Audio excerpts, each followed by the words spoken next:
नमस्ते प्रणाम। तो कैसे हैं आप सब दोस्तों। फिर से लेकर के आ रहे हैं पावर स्टार पवन सिंह एक और नया सॉन्ग। जी हाँ दोस्तों, आप सही सुन रहे हो, कैसन पियावा की चरित्रवा। जी हाँ दोस्तों, ये 2 है कैसन पियावा की चरित्रवा। पावर स्टार पवन सिंह लेकर के आ रहे हैं फिर से 3 अक्टूबर को। जी हाँ दोस्तों, आप सही सुन रहे हो, इसमें गाए हैं पावर स्टार पवन सिंह और कोई नहीं, मतलब पावर स्टार पवन सिंह ही इसको गाए हैं।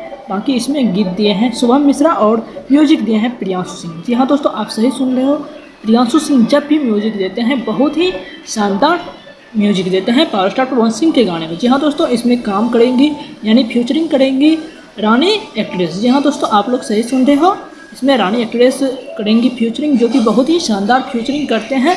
अपनी जलवा सॉन्ग में बहुत ही अच्छे दिखाते हैं। इस गाने को 3 अक्टूबर को रिलीज कर दिया जाएगा। जी हाँ दोस्तों, आप सही सुन रहे हो, 3 अक्टूबर को 6:30 में रिलीज कर दिया जाएगा वेब म्यूजिक यूट्यूब चैनल पे। जी हाँ दोस्तों, आप लोग जाकर के सुनिएगा और आप अपनी राय हमें कमेंट में ज़रूर बताइएगा कि आपको ये गाना कैसा लगा, हमें कमेंट में ज़रूर बताइए।